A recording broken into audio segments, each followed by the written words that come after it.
That if pregnant ladies are not treated or identified during the pregnancy, they have an 80% chance of passing syphilis to their newborn baby. The CDC reports that in 2022, more than 3,700 babies were born with syphilis in the U.S.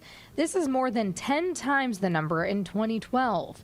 Dr. Laura Stadler with Kentucky Children's Hospital says this upward trend is seen right in our backyard. That the state of Kentucky, specifically from 2014 to 2017, had a 62% increase. Dr. Stadler says syphilis during pregnancy can cause miscarriages, stillbirths, infant deaths, and lifelong medical issues. 90% of the cases that were reported could have been prevented. Dr. Stadler says there are several reasons why there's been a rise in cases. She says funding for prevention has decreased by 40% in the last 20 years. Contact tracing has decreased. Many STD programs were sacrificed in health departments to provide support during the COVID-19 pandemic, and the drug used to treat it is hard to get. The drug of choice, benzathine penicillin, is sadly on a national shortage.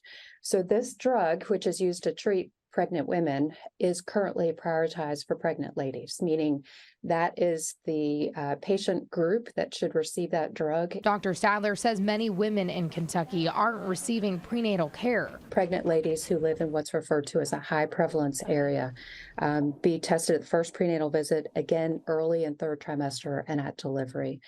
And I would consider Kentucky a high prevalence area. The CDC says STDs may continue to be a problem in Kentucky until other health concerns are addressed, like substance abuse and mental health issues. Mariah Congedo, WKYT.